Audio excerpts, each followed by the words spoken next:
The stakes for Ukraine could not be higher as President Zelenskyy arrived in Saudi Arabia. His meetings are a prelude to negotiations between Ukrainian and American officials to mend the relationship. President Zelenskyy will not be part of the talks. The US will be represented by Secretary of State Marco Rubio. He says it's important Ukraine is prepared to do difficult things. The talks are taking place here in the port city of Jeddah. Saudi Arabia is emerging as a major power player. It's seen by both the United States and Russia as a neutral venue, and much is riding on these negotiations.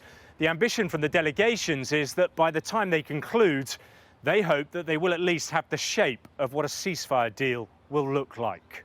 Your country's in big trouble. Can I answer? No, but there is a lot of work to do before that. Remember this? You're not winning. You're not winning this. You have a damn good chance of coming out okay because of us. Mr. President, a diplomatic spat to end all diplomatic spats in the Oval Office, which left US-Ukrainian relations in tatters. And in Ukraine, the consequences of the breakdown have been catastrophic. An uptick in Russian attacks after Washington cut off weapons shipments and intelligence sharing. We want to do anything we can to get Ukraine to be serious about getting something done. You know, I say they don't have the cards. Nobody really has the cards. Russia doesn't have the cards. They don't have. What you have to do is you have to make a deal. And you have to stop the killing. But the Russian position is far from clear. The Kremlin saying its objectives remain the same. It keeps all the territory, and Ukraine is demilitarized.